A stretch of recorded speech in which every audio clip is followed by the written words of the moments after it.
Bien, mes chers collègues, je vous propose de commencer cette audition conjointe et je vous propose de vous installer, Monsieur le Président de la Commission du Développement durable et de l'aménagement du territoire, Madame la Vice-présidente de la Commission des Affaires étrangères, Madame, Messieurs, chers collègues, nous continuons ce soir nos auditions relatives au cycle sur l'Afrique avec une audition consacrée sur l'avenir du continent africain face à l'enjeu climatique.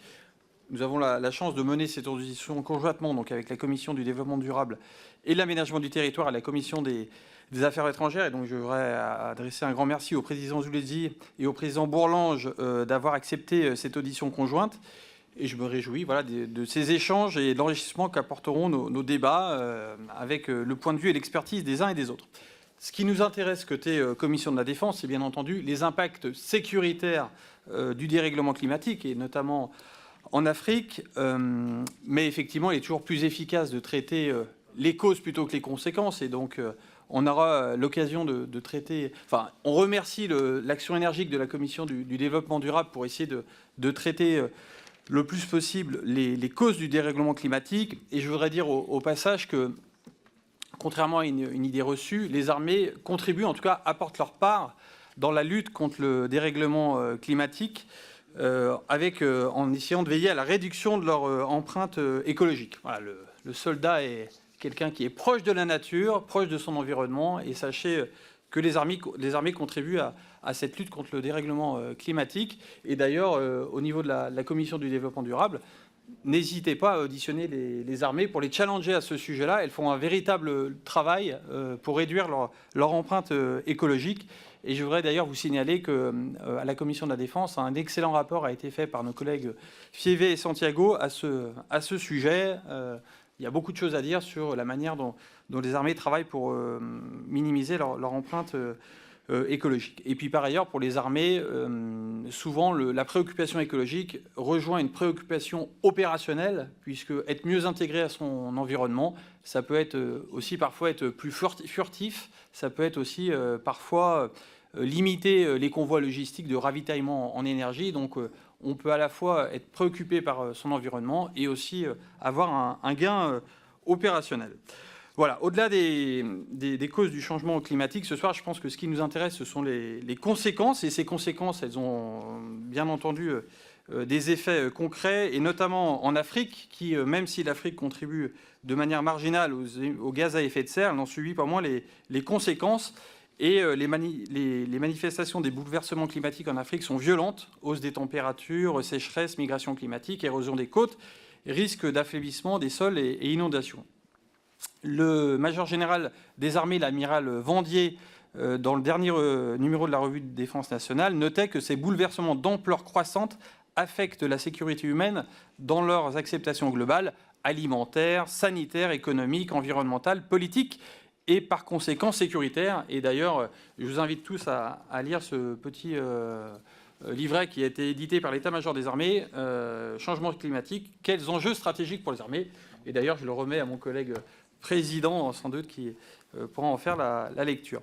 En tout cas, ce dérèglement climatique conduit au développement et à l'amplification des menaces, comme on peut le voir au Sahel, dans la corne de l'Afrique, où les groupes armés terroristes prospèrent dans ce contexte de crise exacerbée par le changement climatique.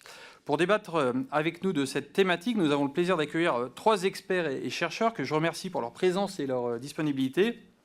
Monsieur Gilles Pécassou, vous êtes directeur délégué de l'Institut de recherche pour le développement, donc l'IRD, Institution française publique de recherche. L'IRD défend un modèle original de partenariat scientifique équitable avec les pays du Sud et une science interdisciplinaire et citoyenne engagée pour la réalisation des objectifs de développement durable, d'où le logo que vous arborez sur votre veste, j'imagine. Vous nous exposerez la réalité et les enjeux du changement climatique en Afrique. Et je crois qu'on peut saluer également la présence de votre présidente directrice générale, Madame Valérie Verdier, ici avec nous. Madame Angélique Pahl, vous êtes chercheure associée à l'Institut de recherche stratégique de l'école militaire, l'IRSEM, et vous avez rejoint en 2023 l'Institut national du service public, l'INSP. Vos travaux portent sur la gestion des crises environnementales et vous avez cofondé à l'IRSEM un axe de recherche sur la sécurité climatique. Vous êtes vraiment au cœur du sujet. Vous nous exposerez, si vous le souhaitez, comment les crises climatiques peuvent être source de conflictualité en Afrique. Et enfin, Monsieur Gilles Kletz, vous êtes directeur exécutif du développement durable à l'Agence française du développement, l'AFD. Vous nous ferez part de l'action de la France pour aider les pays africains à résoudre les problèmes que peut susciter les dérèglements climatiques. Voilà, avant que vous ne puissiez nous faire part de vos propos liminaires, je propose à mes coprésidents de nous dire un mot d'introduction également. Jean-Marc Zulesi, vous avez la parole. Merci beaucoup, Monsieur le Président, Madame la Présidente, chers collègues. Je me réjouis que nos 3 commissions se réunissent aujourd'hui autour de l'avenir du continent africain face aux enjeux climatiques. Il s'agit d'une question dont les implications sont très larges et je tiens à saluer l'initiative du président Thomas Gassiou qui a proposé que nous débattions conjointement de ce sujet. Je le remercie aussi pour la remise de ce document très intéressant, introduit notamment par le général Hôtelet, qui, pour la petite histoire, était le commandant de la base 701 de Salon de Provence. C'est un petit clin d'œil pour ma circonscription. Chers collègues, chacun connaît l'équation. À l'exception de l'Afrique du Sud, productrice de charbon et pays largement industrialisés, les pays africains sont peu émetteurs de gaz à effet de serre. Mais ils subissent de plein fouet les effets du dérèglement climatique. Par ailleurs, ils ont de grands besoins en énergie et en réseaux électriques. À titre d'exemple, la ville de Saint-Louis au Sénégal est menacée par une érosion côtière contre laquelle elle s'efforce de lutter avec l'appui notamment de l'Agence française de développement. Au Sahel, le désert continue de progresser malgré les efforts de muraille verte. Le sud de Madagascar subit une sécheresse historique. La pluie n'y est pas tombée depuis 3 ans, générant ainsi la première famine climatique de l'histoire et détruisant toute la vie sociale de cette région agricole. 3 enfants sur 4 ont été retirés de leurs écoles, leurs parents n'ayant plus les moyens de les y envoyer. J'ajoute que cet événement passe quasiment inaperçu. Enfin, l'actualité récente revêt un caractère dramatique. Après 2 ans sans pluie, la Corne de l'Afrique vient d'enregistrer des précipitations records, entraînant des inondations et provoquant le déplacement de 2 millions de personnes en Somalie et au nord du Kenya. Si on se souvient que l'accès à l'eau devient un problème très aigu au Maghreb, on constate que c'est l'ensemble du continent africain qui est aujourd'hui touché. Il est donc nécessaire que la communauté internationale agisse en faveur de la justice climatique et pour reprendre les mots de Madeleine Diouf Sarr, présidente à la COP28 du groupe des 46 pays les moins avancés.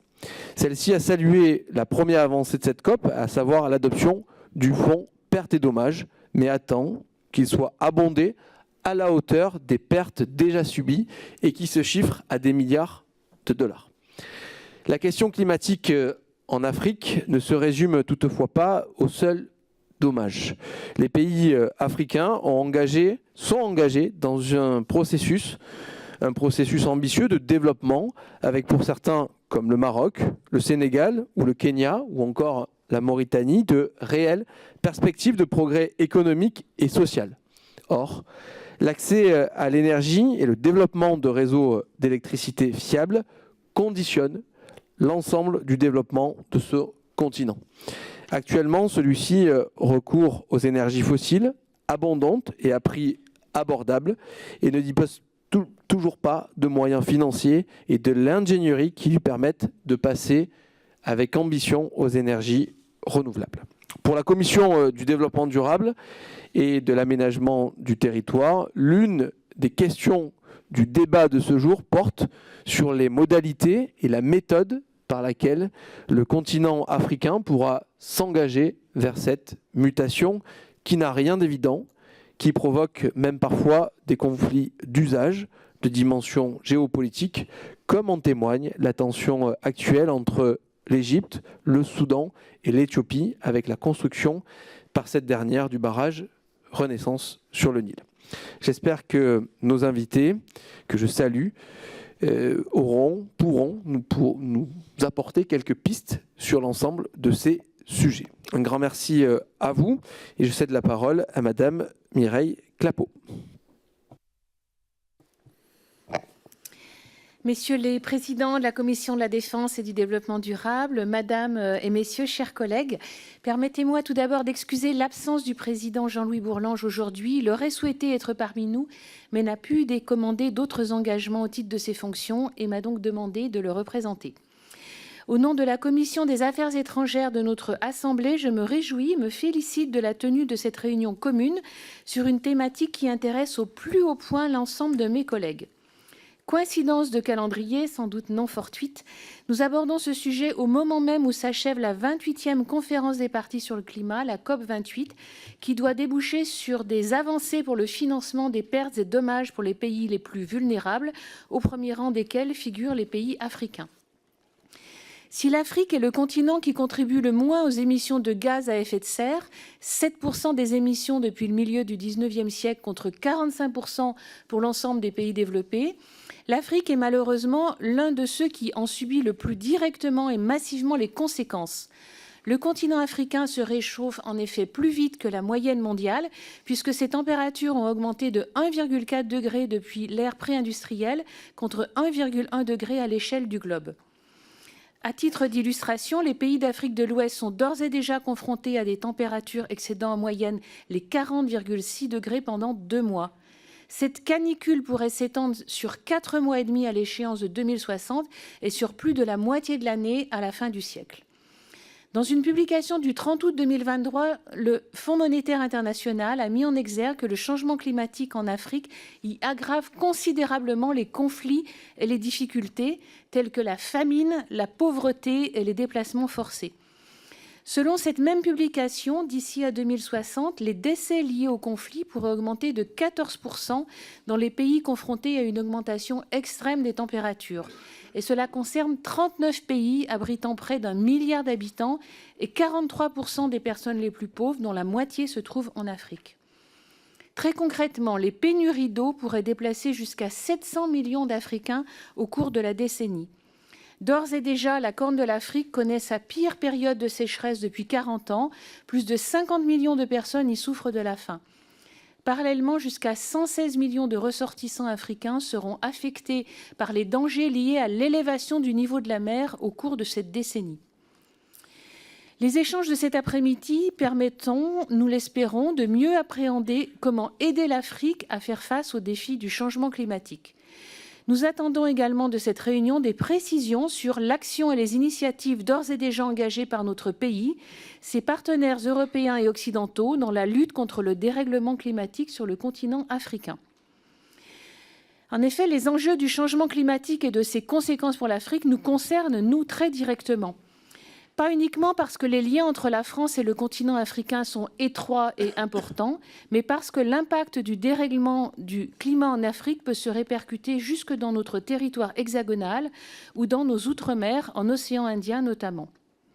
Il nous faut intégrer davantage la prise en compte du changement climatique dans nos actions de coopération internationale avec l'Afrique, que ce soit au niveau de notre aide publique au développement, mais aussi de nos partenariats économiques et diplomatiques. Car le réchauffement climatique aura et a d'ores et déjà des conséquences dramatiques pour les populations locales. Celles-ci menacent la réalisation des objectifs de développement durable à horizon 2030. Et je voudrais par ailleurs souligner la diversité des contextes africains et des enjeux qui se posent aux pays de la région selon leur environnement géographique, météorologique, politique et économique. Ne sous-estimons pas, malgré le titre de cette table ronde, que l'Afrique est plurielle et que les enjeux climatiques auxquels sont confrontés ces pays sont spécifiques à chacun. Enfin, pour sortir d'une relation à sens unique entre la France et cette Afrique plurielle, je pense qu'il est important de mesurer ce que l'adaptation de certains pays africains, comme ceux de la bande du Sahel, qui ont appris à vivre depuis toujours avec la sécheresse, l'aridité, le manque d'eau, peuvent nous apporter pour que la France prépare sa propre adaptation au changement climatique. Permettez-moi pour finir d'avoir un mot pour les femmes et les filles d'Afrique qui payent un lourd tribut aux modifications climatiques, en particulier parce qu'elles sont en charge de l'approvisionnement en eau. Nos échanges d'aujourd'hui interviennent donc à propos et je suis heureuse qu'ils mobilisent nos commissions. À n'en pas douter, cet intérêt est largement partagé parmi nous et cette réunion devrait s'avérer particulièrement enrichissante. Je remercie donc tous les participants pour leur présence.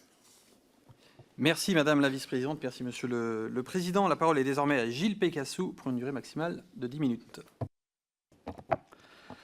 Messieurs les présidents des commissions de la Défense, Monsieur Thomas Gassillou, des Affaires étrangères, Madame Mireille Clapeau, et du Développement durable, Jean-Marc Zulesi. Je continue. Je vous remercie pour vos propos liminaires. J'aborderai la question de l'avenir du continent africain face à l'enjeu climatique.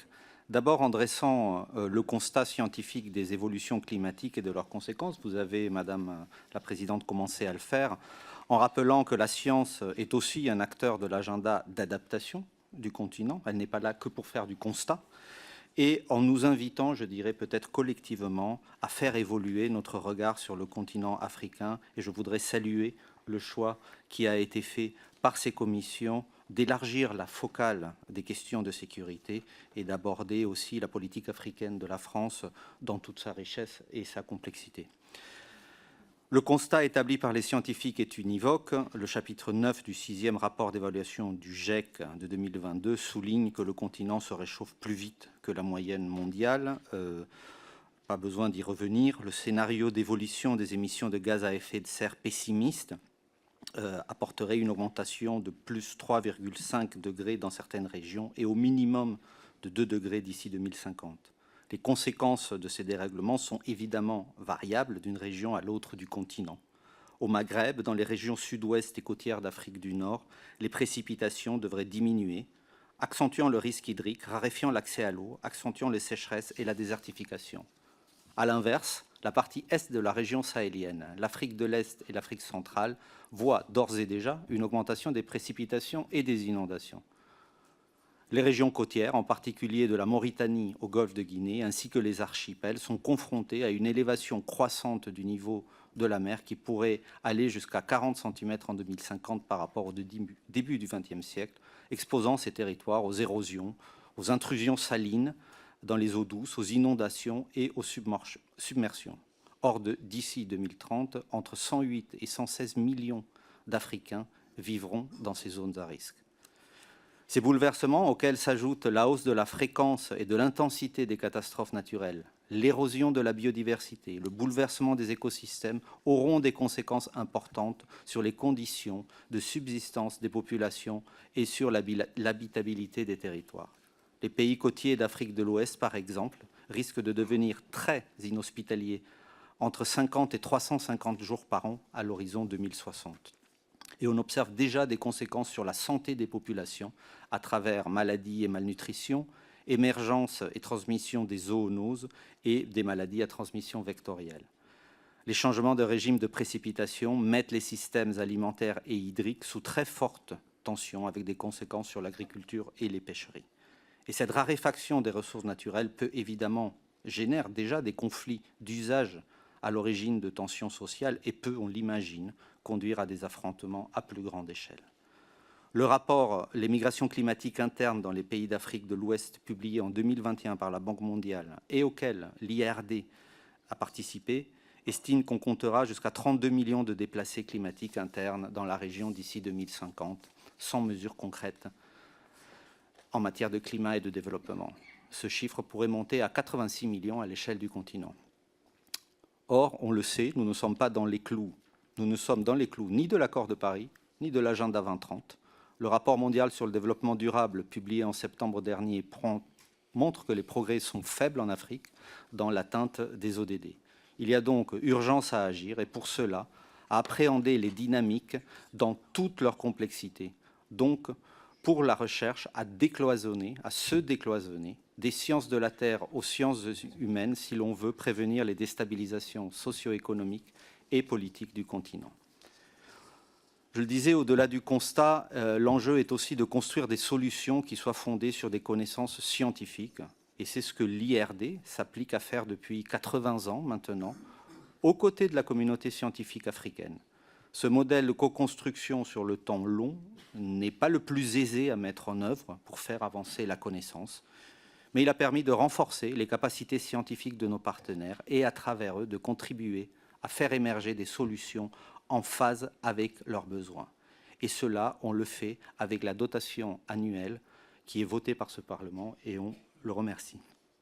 Nous sommes présents en Asie et en Amérique latine, mais le continent africain reste de loin notre première zone d'intervention. Nous menons des activités dans 37 pays par l'intermédiaire de 17 bureaux permanents qui pilotent à peu près 87 dispositifs de recherche, de formation et de renforcement de capacités. Au total, près de 70% de nos investissements sont fléchés vers l'Afrique francophone et anglophone.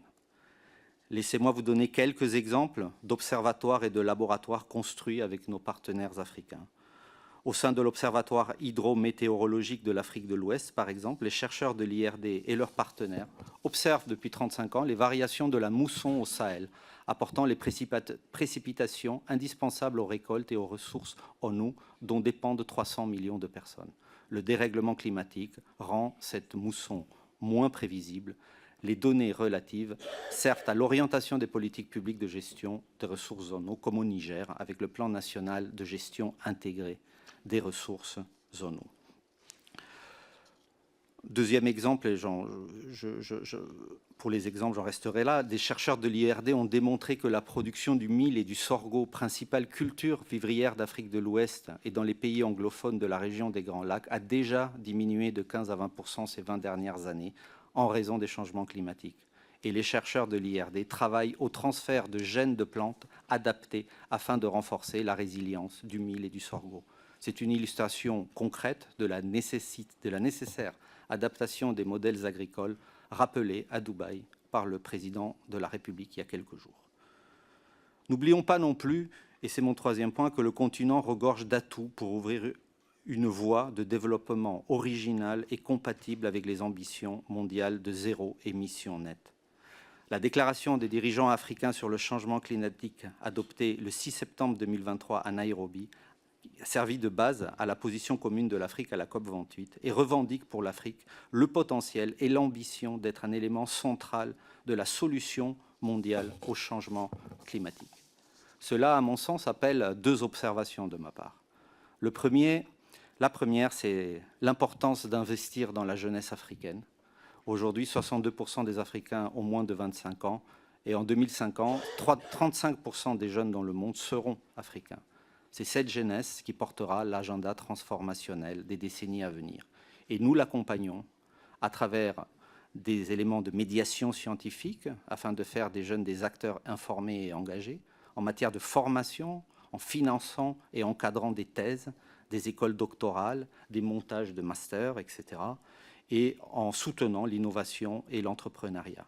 Il y a quelques semaines, l'IRD a récompensé la première lauréate de ces trophées de l'innovation en la personne d'Adèle Ouedraogo du Burkina Faso pour son projet entrepreneurial de formulation de biofertilisants à partir des déchets ménagers, agricoles et agro-industriels pour améliorer la fertilité des sols et donc le rendement des cultures.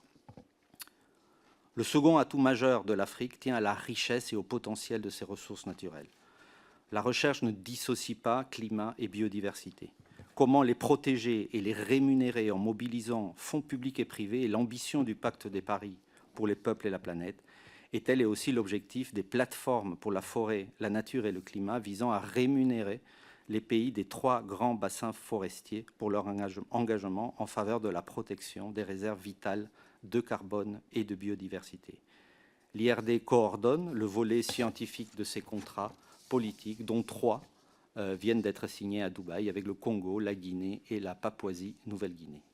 Plus au sud, l'initiative de la Grande Muraille Verte vise à inverser durablement les processus de dégradation des terres et à améliorer les conditions de vie, tout en prévenant les systèmes de production des agrosystèmes de la région, de Dakar à Djibouti.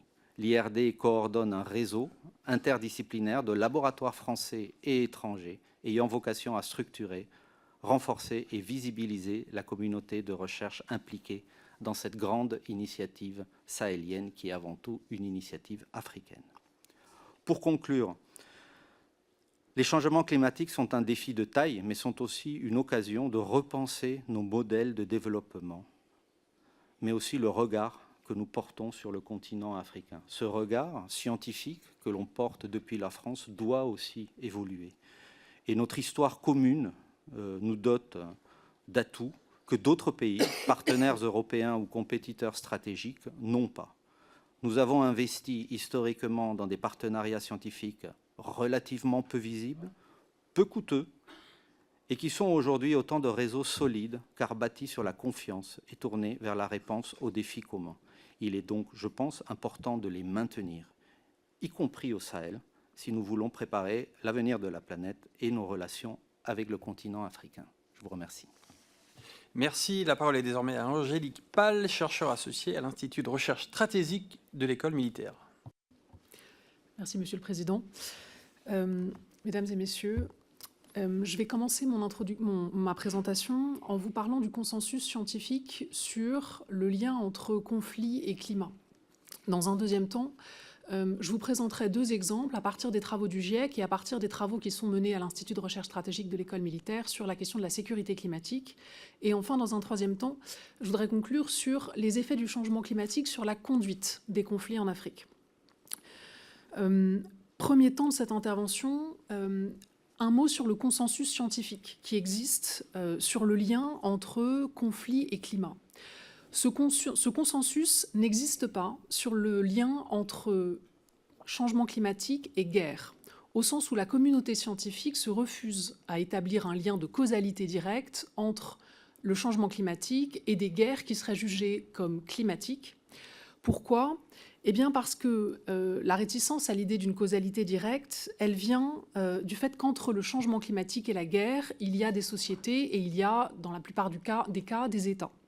Et donc, tout dépend de la façon dont une société, un État, réagit au changement climatique, la façon dont la gouvernance d'une société s'adapte et dont la gestion des chocs qui peuvent être effectués sur une société par le changement climatique est gérée par la société qui en est la victime.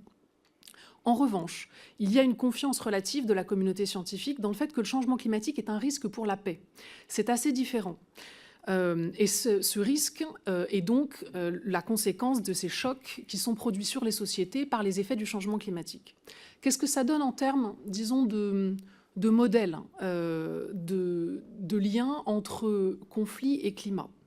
Vous avez un premier modèle qui est le modèle des guerres du climat, qui ont été théorisées à la fin des années 2010, notamment en Allemagne, avec l'idée que le changement climatique induit une compétition pour la ressource qui mène nécessairement à des guerres formalisées entre États.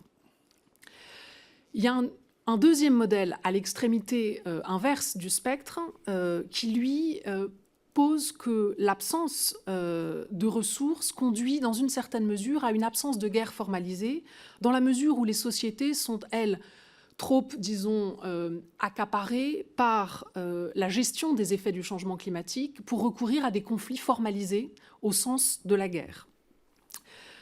Si vous regardez, par exemple, un certain nombre de travaux publiés par des hauts responsables américains, des hauts responsables militaires américains, on commence à voir des avertissements à l'égard du gouvernement américain sur des arbitrages entre une implication des forces armées américaines à l'intérieur de l'État pour la gestion de catastrophes environnementales, imputables pour partie au changement climatique. Je pense par exemple à la question des incendies qui affectent la côte ouest américaine, à la question de la gestion d'ouragans de type Katrina, ou bien à l'engagement des forces armées dans la gestion du Covid.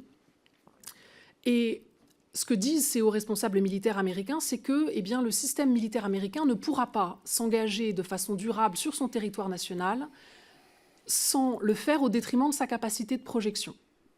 Avec donc cette idée que les chocs générés par les effets du changement climatique, catastrophes environnementales, événements climatiques extrêmes, etc., ils sont connus, pourront mener certains États à avoir une politique de repli qui ne conduit pas à une compétition pour la ressource de façon belliqueuse avec leurs voisins. Entre ces deux modèles, il y en a un troisième, qui est celui d'une violence sociale généralisée. Il ne s'agit pas d'une guerre, il s'agit en revanche, dans un contexte où la puissance publique est faible et le consensus social est fragile, de phénomènes de violence entre communautés, entre individus, qui là sont documentés par la communauté scientifique et qui mènent à un climat de violence généralisée. Ces trois modèles, simplement pour vous donner une idée de ce que cela peut donner sur le continent africain, où la puissance publique et les consensus sociaux font partie des plus fragiles au monde. Et quelques exemples pour illustrer ce propos et ce que cela peut donner, disons, aux différentes extrémités du spectre. Je prends un premier exemple. Alors, ayant une formation de géographe, je vous ai apporté des cartes. Un premier exemple issu des travaux du GIEC, où eh bien, le GIEC a cartographié... Alors, je vais zoomer un petit peu pour que ce soit plus... Ah. Oui, c'est bon. Le GIEC a cartographié les campements de réfugiés au titre du HCR et les campements de déplacés internes sur fond d'augmentation de la température. Alors, ce que vous voyez en fond, en noir, je suis désolée, ce n'est pas forcément extrêmement clair sur tous les écrans, eh bien, ce sont le nombre de jours où la température excède les 35 degrés, et c'est une croissance envisagée pour 2041-2060. Vous voyez sur cette carte à la fois la vulnérabilité sociale et puis le choc climatique.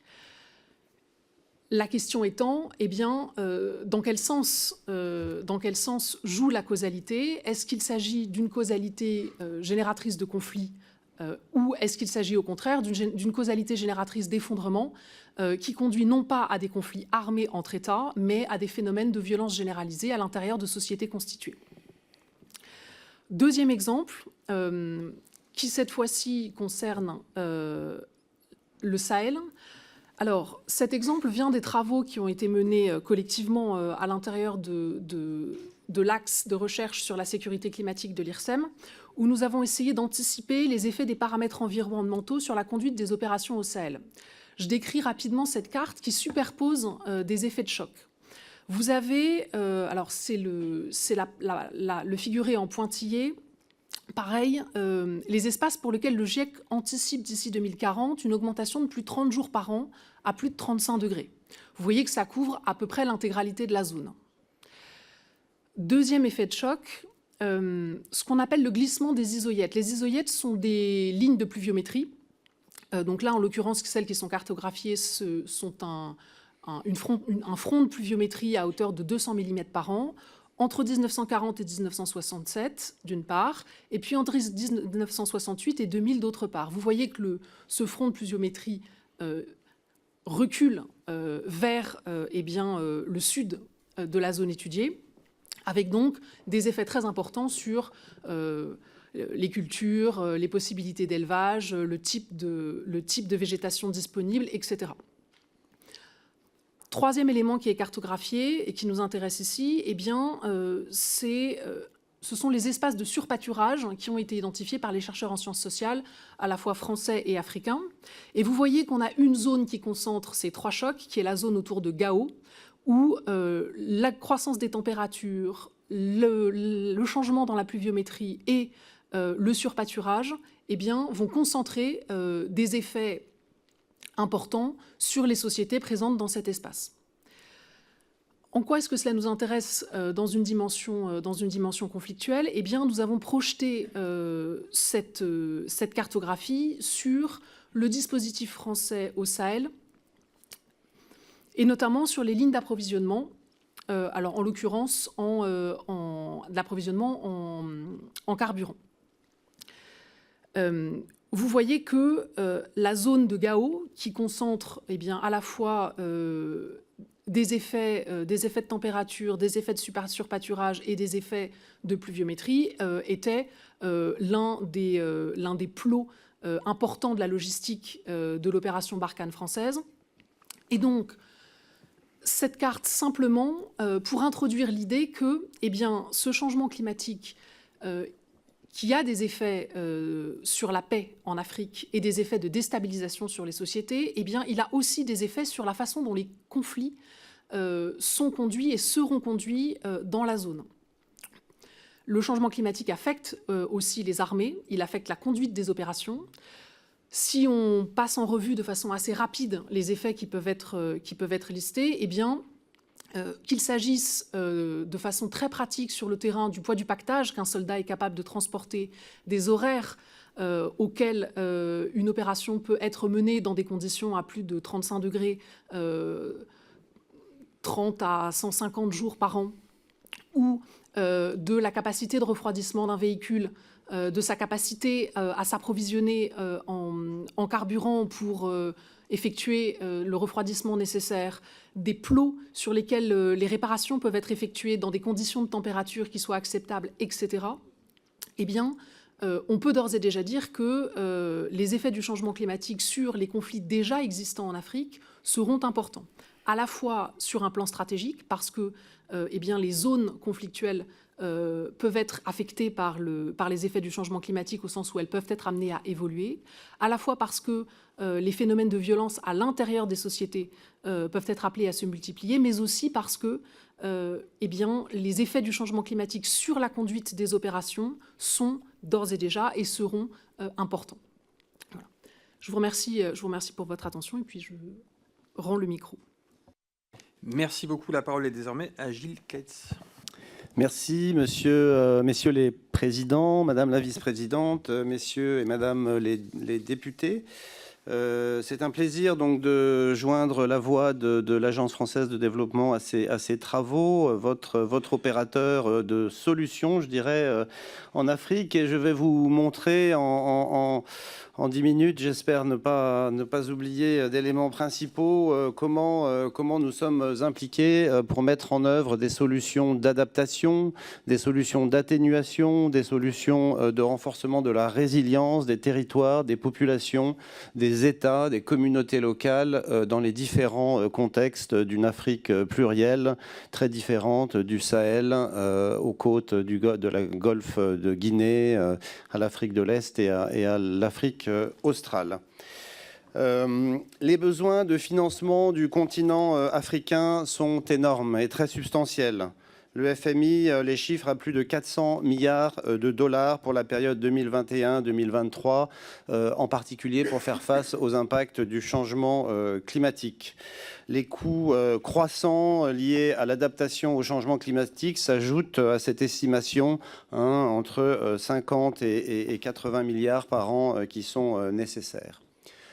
L'Agence française de développement, un de vos opérateurs principaux en Afrique, consacre depuis sa création il y a plus de 75 ans près de la moitié de ses moyens au continent africain. Sous des formes très diverses, de prêts, de dons, d'assistance technique, d'appui aux acteurs des publics, aux acteurs privés également. La moitié, c'est-à-dire environ 2,5 milliards par an de nos octrois, de nos financements, de nos activités sont consacrés à la question climatique. Et je vais vous montrer quelques exemples de ces actions. La première de ces actions, une des focales principales, c'est l'atténuation. Vous avez vu que l'Afrique n'est responsable que de 7% des émissions globales. Pourtant, vous avez quand même le besoin d'encourager, d'aider, d'appuyer les itinéraires de décarbonation des économies africaines, notamment celles qui sont les plus développées et émettrices, mais également celles pour lesquelles il y a des gros problèmes d'accès, notamment en matière de transition juste.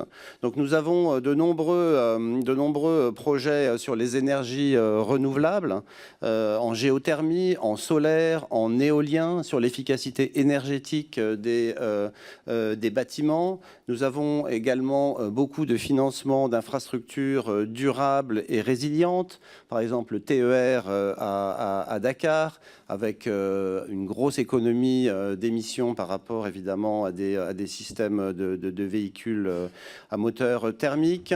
Nous finançons également énormément les puits de carbone en Afrique, donc les forêts du bassin du Congo en particulier, les mangroves, également le carbone des sols par l'agroécologie. Et puis, de façon très engagée et à hauteur finalement de plusieurs centaines de millions en Afrique du Sud, en particulier demain au Sénégal, au fameux paquet de transition juste des pays, les fameux JET-P en bon français, qui vont aider les pays à financer la décarbonation de leur production énergétique et notamment le charbon en Afrique du Sud. Par ailleurs, nous sommes très engagés sur ce continent aux questions d'adaptation. Vous avez vu, mes collègues l'ont démontré, la vulnérabilité extrême sur les 30 à 40 prochaines années des populations et des territoires. Et donc les solutions d'adaptation sont absolument vitales et essentielles. Et aujourd'hui, 40% de nos financements adaptation à l'agence sont dirigés vers le continent africain, avec des approches qui touchent évidemment aux écosystèmes et aux territoires. Donc c'est de la reforestation, c'est de l'agriculture résiliente au changement climatique, c'est de la gestion durable de l'eau, c'est de la lutte contre les inondations, notamment dans les quartiers. Je pense à un certain nombre d'aménagements que nous faisons dans les villes du golfe de Guinée, l'aménagement du trait côtier aussi, protéger des villes, je pense à Saint-Louis par exemple, où nous avons également une action. Donc l'adaptation, une grosse moitié de nos financements climat sur le continent africain, et les résultats de la COP 28 nous encouragent à renforcer encore cette proportion. Voilà. Pour réaliser ces actions en adaptation et en atténuation, nous avons développé un certain nombre d'outils spécifiques, de facilités spécifiques. 400 milliards de besoins, vous imaginez bien que la France toute seule et l'opérateur AFD ne peuvent pas agir tout seuls. Donc nous mettons en commun des moyens et nous mettons en commun des facilités d'études pour préparer les pays effectivement à ces actions à la fois d'atténuation et d'adaptation. Donc nous avons en particulier un outil qui s'appelle Adaptaction, qui permet précisément de financer la préparation de projets qui sont ensuite financés par toute la communauté de bailleurs et pas seulement la France, pour renforcer l'adaptation des territoires, des villes, des pays. Nous avons également du côté des villes, car c'est souvent là que ça se joue, des projets spécifiques à co-bénéfice climat pour les financements urbains, une facilité qui s'appelle Cyclia et qui nous permet de renforcer la durabilité des villes. Voilà, et puis nous avons également une facilité 2050. Tout cela se joue, vous le voyez, à moyen et long terme, et donc la possibilité de tracer des itinéraires, à la fois des trajectoires de résilience et de décarbonation sur les 20 à 30 prochaines années, à l'horizon 2050, est absolument crucial. Et pourtant, les moyens pour rassembler cette intelligence de projection sur le temps nécessaire à ces transitions fait souvent défaut. Voilà. Par ailleurs, nous intégrons de plus en plus la dimension risque climatique dans notre appréhension des politiques en fait d'activité bancaire et de prêts bonifiés, parce que le risque climatique, comme vous l'avez vu, évidemment sur la géographie Sahel, mais également sur les géographies arides et semi-arides de l'Afrique australe, également sur les effondrements d'écosystèmes dans le bassin du Congo. Tout cela imprime des profils de risque des pays qui sont évidemment cruciaux pour une activité bancaire comme celle de l'agence sur le continent. Voilà, je pense qu'un des troisièmes messages, c'est que nous essayons d'intégrer dans les solutions que nous finançons en Afrique, la prise en compte du risque climatique, de la dimension impact des changements climatiques dans l'ensemble des politiques publiques. Ce n'est pas qu'une question environnementale, ce n'est pas qu'une question énergétique, c'est aussi une question agricole, c'est aussi une question de politique de l'eau, c'est aussi une question évidemment d'aménagement du territoire. Donc nous aidons un certain nombre d'opérateurs dans ces secteurs à progressivement intégrer les scénarios qui nous ont été présentés sur les prochaines années et adapter progressivement, comme nous le faisons en Europe et en France, nos politiques publics de manière à être plus résilient sur le long terme. Et aussi, et c'est là des résultats des dernières années de négociations et notamment de la COP28, à mieux résister au choc climatique par des mécanismes d'assurance, par des mécanismes de couverture de situations budgétaires en matière de prise en charge des coûts de catastrophes climatiques et donc de clauses, par exemple, de suspension de mensualité ou de remboursement de la dette, de manière à pouvoir attribuer les budgets publics à la couverture des catastrophes. Voilà, nous avons aussi une approche, je dirais, scientifique et d'appui technique avec l'aide de partenaires comme l'IRD et d'autres sur des trajectoires de durabilité fortes. Donc nous aidons les pays à modéliser les bons compromis entre les politiques, je dirais, de couverture et d'aménagement du territoire, les politiques énergétiques, les questions démographiques. Tout cela nécessite de combiner les meilleurs compromis possibles.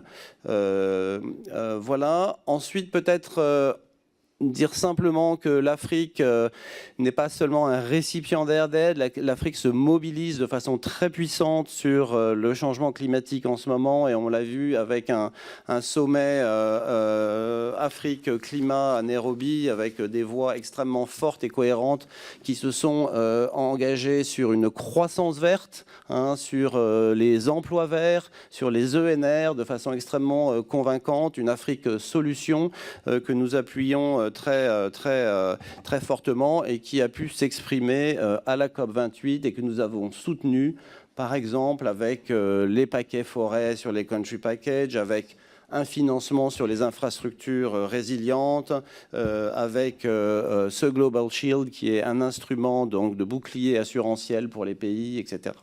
Voilà, donc en conclusion, et puis évidemment, pardon, je ne l'ai pas mentionné, mais un travail important sur les zones de conflit, et les liens géographiques sur ces aspects, notamment dans la géographie du Sahel. Voilà, au total, dire que le climat et les impacts du changement climatique en Afrique nécessitent de travailler ensemble avec l'ensemble de la communauté des bailleurs. Ça vaut évidemment pour la France, pour l'AFD, pour les autres opérateurs français, avec les opérateurs européens, mais avec l'ensemble de la communauté des bailleurs publics. Ça vaut également pour les ressources du continent africain. On a parlé de jeunesse, mais aussi d'entrepreneuriat. On a une économie africaine qui est extrêmement dynamique et qui sait inventer des solutions. C'est eux qu'il faut aider très rapidement dans un effort de faire ensemble et en cohérence. Je vous remercie. Merci pour vos propos introductifs de très grande qualité. Nous arrivons donc à la prise de parole de nos orateurs de groupe. Et pour le groupe Renaissance, la parole est à Daniel Bredebois. Merci, Monsieur le Président. Madame et Messieurs les directeurs et chercheuses, merci pour vos informations et votre exposé très éclairant. Le phénomène du réchauffement climatique frappe tous les continents, mais il est encore plus violent en Afrique qu'ailleurs, alors que de nombreux États africains sont déjà en état de surendettement ou risquent de l'être. Ces phénomènes entraînent des répercussions négatives sur le secteur agricole, les écosystèmes et le développement socio-économique. Les gouvernements des pays africains ont donc peu ou pas de marge de manœuvre pour anticiper ou s'adapter à la crise climatique. Il est donc urgent de mettre en œuvre des mesures d'allègement de la dette et de permettre aux gouvernements africains d'augmenter leur liquidité. Pensez-vous que pour une grande partie d'entre eux, la croissance peut se fonder sur l'économie bleue, sur les énergies renouvelables et le fort potentiel de ressources qui pourrait faire, comme vous l'avez dit, de l'Afrique une solution? Vous l'avez dit, la France y met beaucoup de moyens avec le Conseil présidentiel du développement, l'AFD, une stratégie d'investissement solidaire et durable. Les pays industrialisés ont promis une aide de 100 milliards d'euros chaque année. On a même vu à la COP28 émerger un fonds privé doté de 30 milliards d'euros des Émirats arabes. Cependant, à l'heure où la COP28 s'achève, certains chefs d'États africains ont dit ne pas vouloir renoncer aux énergies fossiles. De plus, d'autres ont dit craindre que les donateurs et financeurs internationaux s'accordent le droit d'influencer les décisions nationales et souveraines de pays africains en ce qui concerne la transition énergétique. Donc, d'après vous, ce choc de financement annoncé suffira-t-il pour qu'aucun pays n'ait à choisir entre la réduction de la pauvreté et la lutte contre le dérèglement climatique? Merci, chers collègues. Alors, mes chers collègues, je vous propose, pour rendre l'audition plus dynamique, comme vous l'avez fait, de limiter vos questions à 2 minutes et de vous donner la parole immédiatement, plutôt que de prendre l'ensemble des questions d'un coup en fonction du thème évoqué. Comme là, il s'agit de la question du choc de financement, si vous en êtes d'accord, mon cher collègue, je propose que ce soit le directeur exécutif de l'AFD qui puisse répondre dans la foulée, si possible, dans un budget de 2 minutes. Merci, Madame la députée. Le choc de financement attendu n'est pas là, hein, très clairement après la COP. Et pourtant, l'effort des pays du Nord est réel. On a au total plus de 700 millions dans le fonds pertes et préjudices. On a des fonds privés qui se sont engagés. On a un renouvellement du fonds vert pour le climat qui s'annonce de façon assez favorable. On a un engagement du gouvernement français, mais aussi d'autres gouvernements européens extrêmement favorables. Il me semble absolument nécessaire de compléter ces ressources du Nord par des ressources africaines, aussi bien des ressources budgétaires. Hein, donc là encore, toute la mobilisation de la fiscalité africaine est cruciale. Vous savez qu'en Afrique, globalement, on a des taux de fiscalisation par rapport au PIB qui sont de l'ordre de 10, de 12, de 15% maximum. Hein. Ça veut dire qu'il y a très peu de choses qui rentrent dans les caisses de l'État pour agir collectivement. Et puis nous avons aussi besoin de renforcer absolument l'investissement privé. Et ça, c'est pareil, l'ensemble de l'équipe France avec ses différents outils s'assure aussi que toutes les opportunités, notamment en matière d'ENR, hein, soient bien saisies. Moi, ce que je remarque tout de même, hein, c'est que le Kenya, pour citer peut-être lui, et je parlerai très rapidement du Sénégal et de l'Afrique du Sud, mais le Kenya a un profil de 75 à 80% d'ENR, un pays largement aride avec finalement relativement peu de ressources et un développement de l'économie des ENR extrêmement actif, un réseau d'acteurs bancaires privés qui réussit très bien, des acteurs publics qui ont réussi à apporter de la garantie à ce secteur pour pouvoir encourager l'investissement sur les ENR en particulier. Et donc là, au total, la décarbonation est possible. Hein, et le Sénégal s'engage lui aussi dans le cadre de la discussion JETP à une décarbonation progressive. Le gaz est dans le profil de sa trajectoire. Encore une fois, le Sénégal, c'est sûrement moins d'1 millième des émissions du monde. Peut-on lui reprocher? Je pense qu'il faut avoir quand même une certaine dose de réalisme dès lors qu'on est effectivement dans l'esprit de l'accord de Paris et de l'alignement sur la décarbonation. Merci. Pour le Rassemblement national, la parole est à Mathieu Marquiot. Merci, Monsieur le Président, Madame et Messieurs, mes chers collègues. Il est compliqué d'aborder un continent aussi vaste que l'Afrique avec des considérations d'ordre général. Les chercheurs parlent d'ailleurs des Afriques plutôt qu'une seule et même Afrique. En matière de réchauffement climatique, néanmoins, un constat s'impose pour l'ensemble du continent africain. C'est celui qui souffre le plus de la mondialisation et du changement climatique qui l'accompagne. Et c'est pourtant le continent le moins émetteur de CO2. Les contraintes climatiques pèsent de fait lourdement sur les sociétés africaines avec la désertification, les déforestations, les cyclones ou encore l'élévation du niveau de la mer. Madagascar représente d'ailleurs un concentré édifiant de ces phénomènes.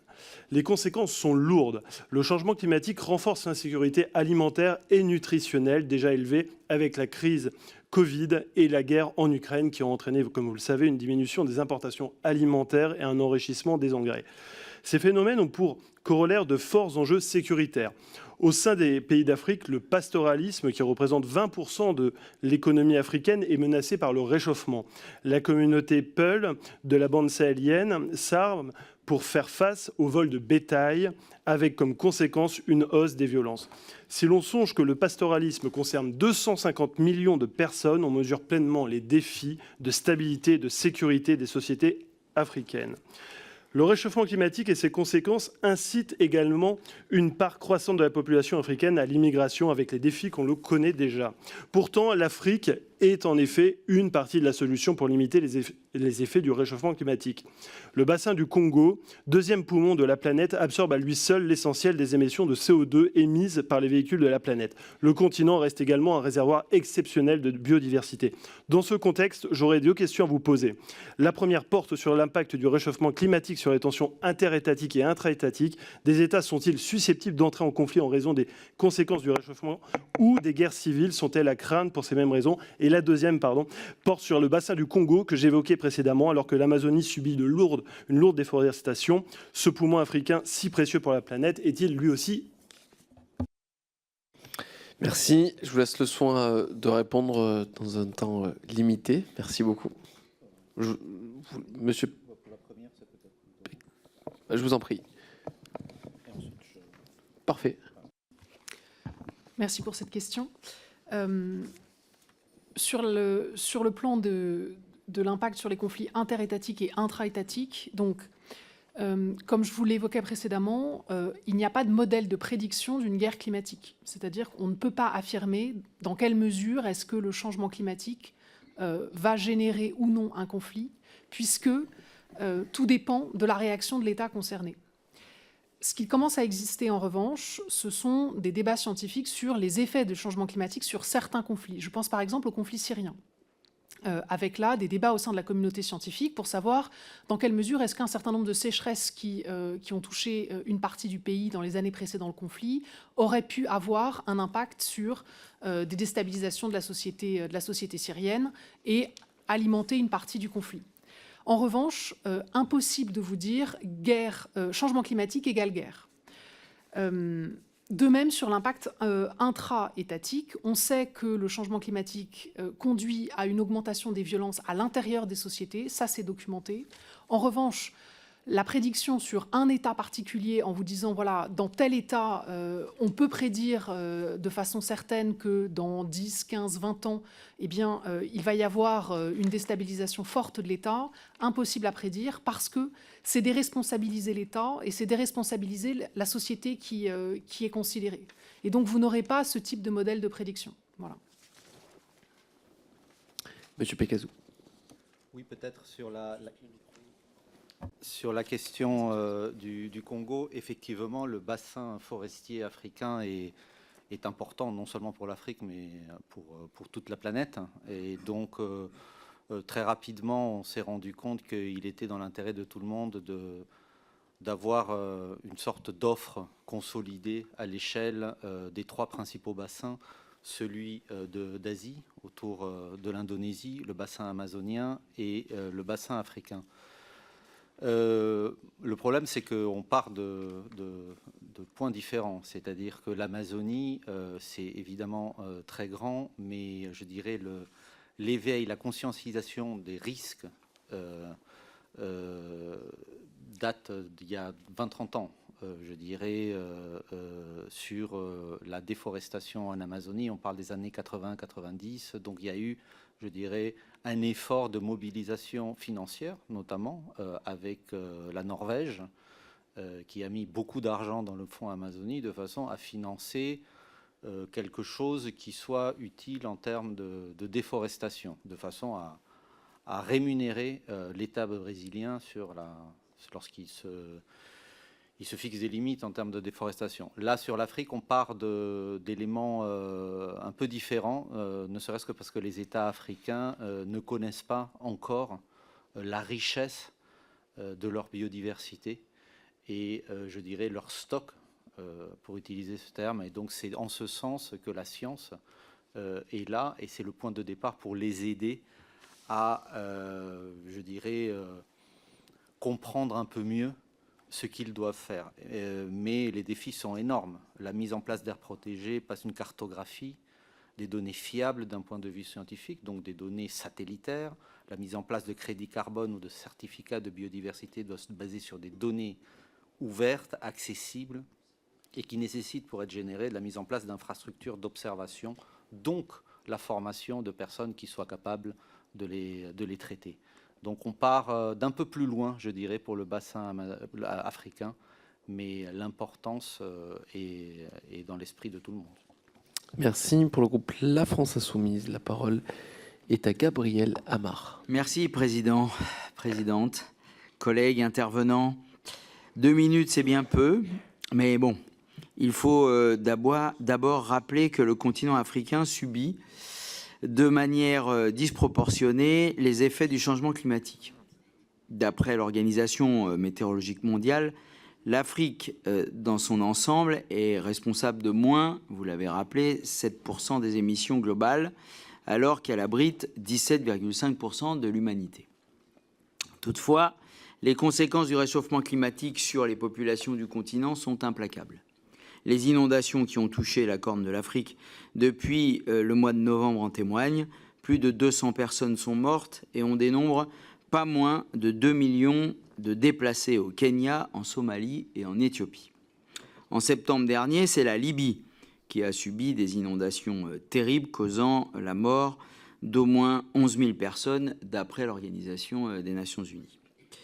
D'après le Haut Commissariat des Nations Unies pour les réfugiés, 22 millions de personnes à travers le monde sont déplacées de force chaque année depuis 2008 pour motifs climatiques et le chiffre est amené à augmenter. Toutefois, ces phénomènes ne surgissent pas de nulle part.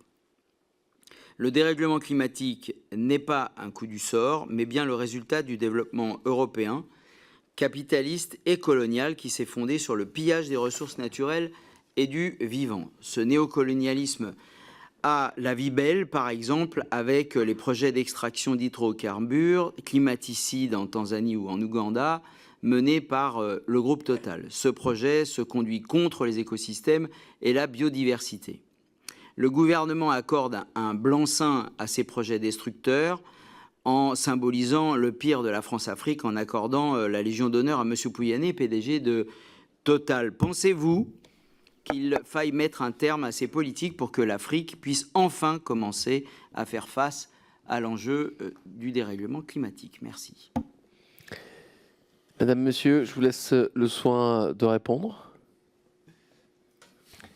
Merci, monsieur le député, pour cette question cruciale de la position des autorités aussi bien françaises qu'européennes ou qu'africaines sur les énergies fossiles, qui sont au cœur du débat de la COP28 qui se termine en ce moment même. Vous aurez en tête le vocabulaire extrêmement insuffisant en fait sur les trajectoires de sortie progressive, raisonnable mais rapide, fondée sur la science des énergies fossiles que nous appelons collectivement de nos voeux au niveau français, avec des échéances de 2040, 2045 et européennes.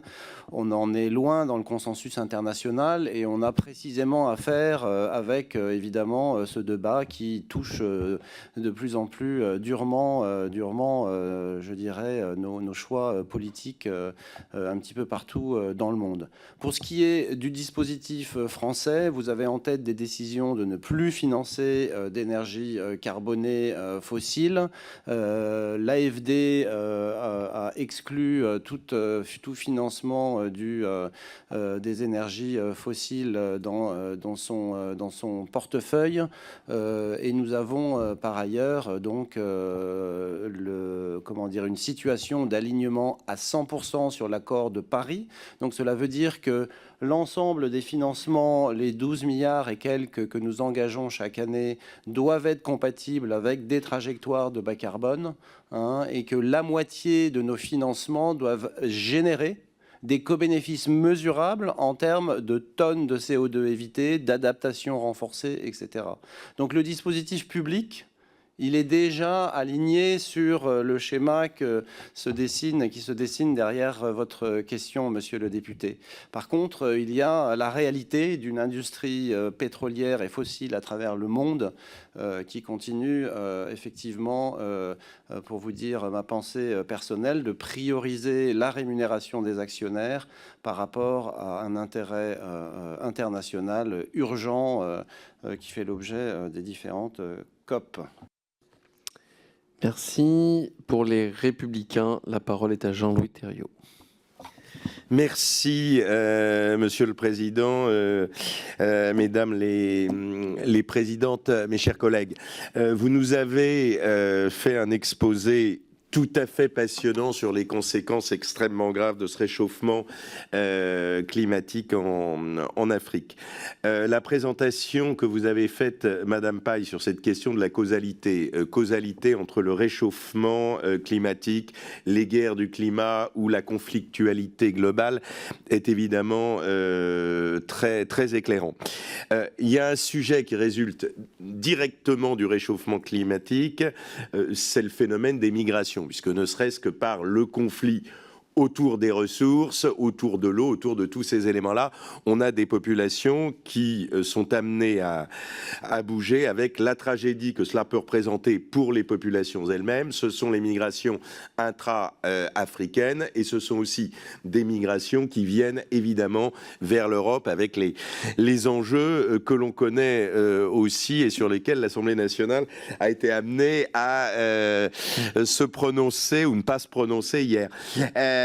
Donc j'aurais souhaité savoir s'il y a une modélisation qui a été faite, et on revient au sujet de corrélation sur les flux migratoires à venir. Quelle modélisation, quelle estimation et question plus précise pour l'Agence française de développement? Est-ce que dans vos programmes, il y a des actions destinées à permettre aux populations de rester sur place et ne pas s'engager dans ces difficultés migratoires qui sont une tragédie aussi pour ceux qui doivent s'exiler?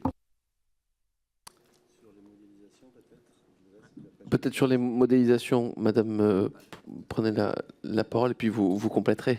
Parfait, merci. Oui, alors rapidement, effectivement, sur les modélisations, ce qu'on sait, c'est qu'on se déplace principalement d'abord en proximité, donc à l'intérieur de son propre État, puis dans les États voisins, puis plus largement si on en a la possibilité. On a ce chiffre d'estimation de entre 100 à 150 millions de déplacés climatiques à une échelle mondiale. Il y a un certain nombre de déclinaisons pour l'Afrique qui existent, bien sûr.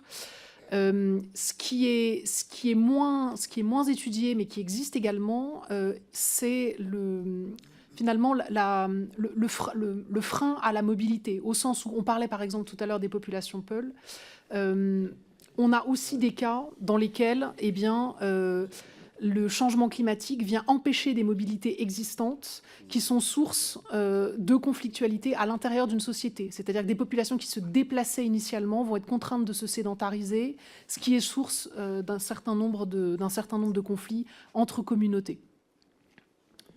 Du côté du groupe AFD, nous avons un mandat et une activité explicite pour aider les pays à gérer les flux de migration légaux et illégaux sur les régions et à l'international, avec notamment un travail en particulier sur l'établissement et la consolidation des états civils, de manière à gérer l'attribution de passeports et autres documents d'identité permettant de gérer les flux légaux. Nous avons, à travers notre filiale Expertise France, un portefeuille important d'activités en matière de régulation des flux illégaux, et notamment de combattre tout ce qui est traite des personnes, les fameux passeurs, etc. La construction de centres d'hébergement sur le continent africain, etc. Donc en fait, nous avons chaque année quelques dizaines de millions, je dirais, pour parler chiffres, et une petite demi-douzaine d'actions à la demande des pays, dans des contextes spécifiques, qui traitent spécifiquement de ces questions. Et vous avez en tête la commission interministérielle du développement et la commission présidentielle du développement a bien choisi de mettre dans les 10 objets un petit peu sectoriels et thématiques prioritaires pour les prochaines années ce sujet de gestion des migrations, notamment illégales. Et donc nous avons un mandat assez clair et assez fort pour les prochaines années pour accroître encore ces activités. Monsieur Pécassou. Oui, si je peux ajouter 2 mots, je pense qu'il est important aussi de traiter la question des migrations comme un objet de science. Il y a un corpus, il y a des laboratoires, il y a des chercheurs qui travaillent sur ces questions à l'IRD et ailleurs, qui travaillent sur les migrations, les mobilités, les circulations, l'insertion dans les espaces urbains, l'impact sur la famille.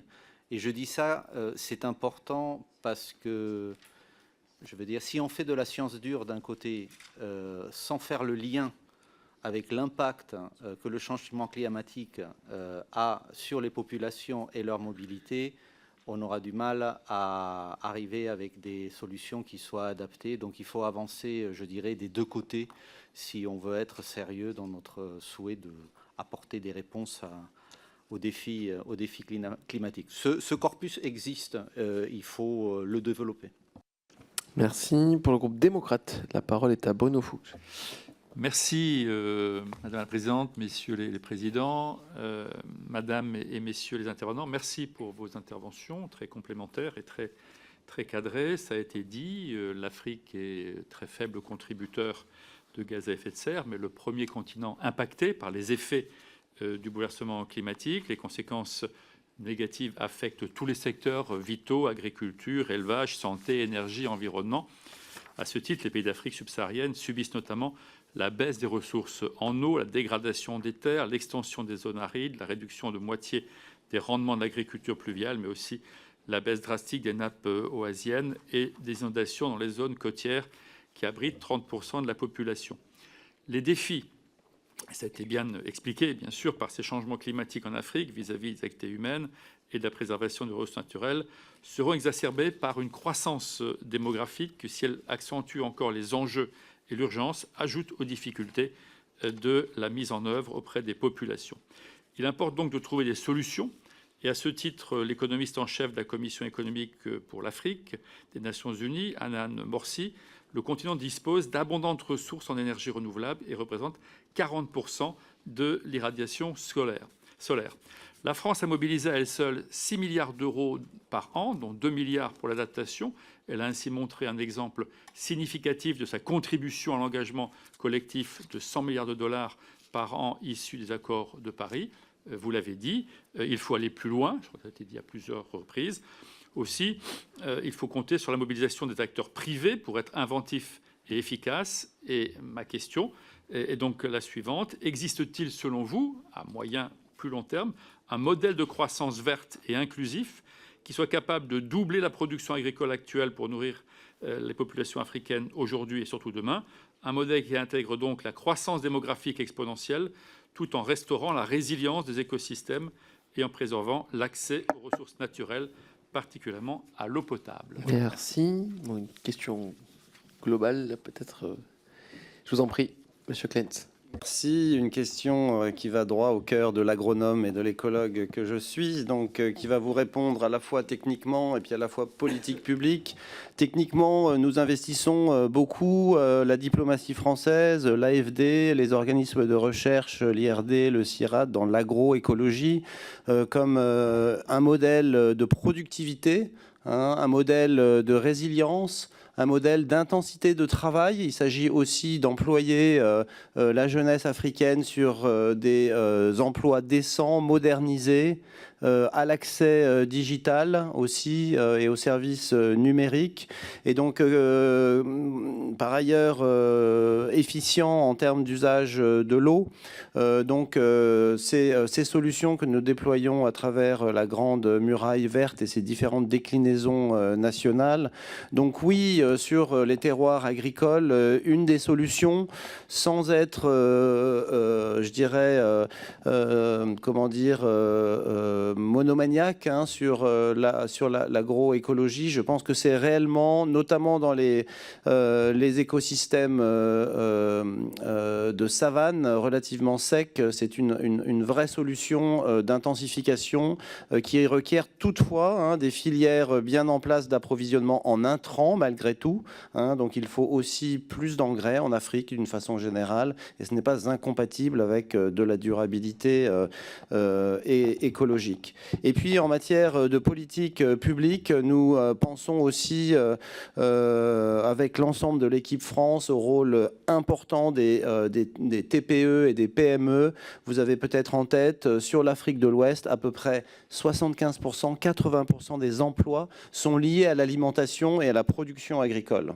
Hein, donc les dimensions agroalimentaires, de transformation, de vente, d'export aussi, hein, doivent attirer évidemment les TPE, les PME, donc un dispositif bancaire qui puisse les financer, c'est de la micro et de la mésofinance, et puis également des investisseurs européens, français, hein, qui peuvent accompagner cette dynamique qui permet effectivement de dessiner des scénarios tels que vous le proposez, à la fois d'inclusivité économique et de résilience écologique face aux crises climatiques.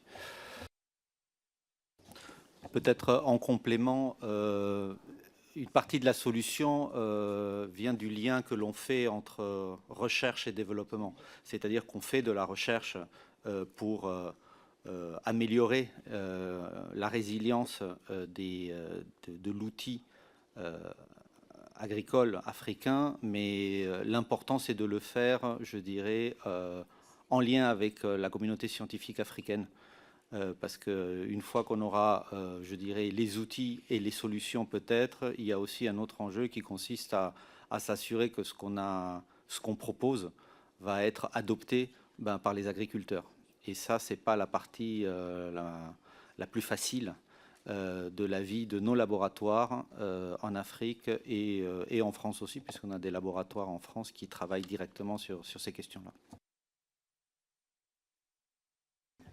Et rapidement, sur la question, sur la dimension énergétique, puisqu'on a abordé les enjeux agricoles, mais une petite précision sur cette question-là.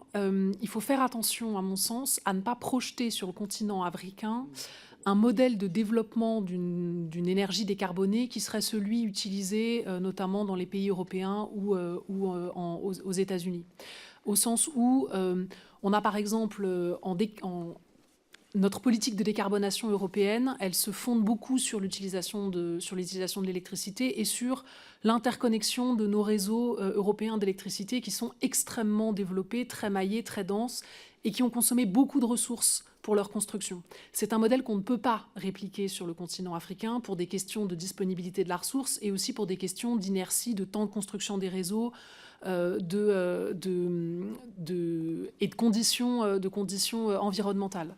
Et donc, ce modèle de développement africain décarboné, il passe aussi par des innovations qui sont particulières à l'Afrique et qui vont être notamment, par exemple, l'utilisation d'énergies qui, elles, ne vont pas s'inscrire dans ce grand modèle de réseau très maillé, mais qui vont être des réseaux plus petits, plus indépendants, plus résilients. Et ça, c'est un modèle particulier qui n'est pas celui avec lequel l'Union européenne pense sa décarbonation et qui ne peut pas être répliqué.